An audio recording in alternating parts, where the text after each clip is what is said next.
Manchester United Wolverhampton Premier League ပွဲကြိုသုံးသက်ချက်အားလုံးပဲမင်္ဂလာပါ United Fan တွေအတွက်ခဏဆောင်ကတည်းကသတင်းတွေကိုတင်ဆက်ပေးနေတဲ့ Game Time Crew ကနေအားလုံးကိုပြန်လည်ကြိုဆိုလိုက်ပါတယ်ဒီနေ့မှာတော့ Premier League ပွဲစဉ်33အဖြစ်ကစားသွားကြမယ် Manchester United အသင်းနဲ့ Wolverhampton အသင်းတို့ရဲ့ပွဲစဉ်ကိုပွဲကြိုသုံးသက်ချက်တင်ဆက်ပေးသွားမှာပါ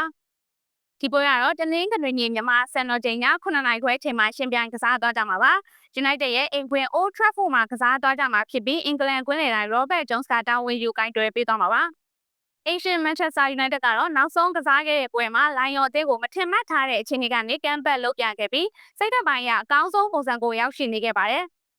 ယူရိုပါလိမှာ United ဟာရှုံးပွဲမရှိပဲအခြေအနေကောင်းနေပေမဲ့ Premier League မှာတော့တရေနီကအခြေအနေတော်ဆိုးနေခဲ့တာပါ။ United ဟာ Premier League အမှတ်ပေးစရာရဲ့အဆင့်14နေရာထိရောက်ရှိနေပြီးတော့ Premier League နောက်ဆုံး3ပွဲဆက်နိုင်ပွဲပြဆုံးထားခဲ့တာပါ။ဧည့်သည် Wolverhampton အသင်းကတော့ဒီနောက်ပိုင်းပွဲစဉ်တွေမှာခြေစွမ်းကောင်းတွေပြသထားခဲ့ပါတယ်။ Wolverhampton ဟာနောက်ဆုံး Premier League 4ပွဲဆက်နိုင်ပွဲရထားပြီးတော့ခြေစွမ်းကောင်းတွေပြသထားခဲ့တာပါ။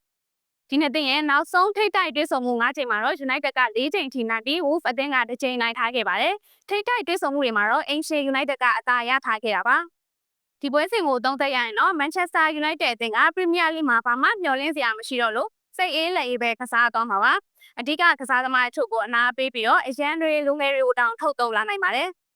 Wolverhampton ကလည်းပုံစံကောင်းပြနေရမလို့ United တို့အိမ်တွင်းမှာတတိထားကစားသွားရမှာပါ။အမှတ်မလို့ပဲ PR ကင်းနေတဲ့ Ancient United ပဲ2-1လောက်နဲ့အနိုင်ယူသွားနိုင်ပါတယ်။ဒီနေ့တင်ဆက်မှုကတော့ဒီလောက်ပါပဲ။နောက်ဆုံးရ United နဲ့ပတ်သက်တဲ့အားကစားသတင်းတွေအကြောင်းအရွှေ့သတင်းတွေစိတ်ဝင်စားဖွယ်အကြောင်းအရာတွေကိုတင်ဆက်ပေးမှာမို့လို့ Game Time Crew Page ကို Like and Follow လုပ်ပြီးဗီဒီယိုလေးကိုလည်း Share ပေးကြပါအောင်လို့ပြောရင်းဒီကုန်းချုပ်လိုက်ပါတယ်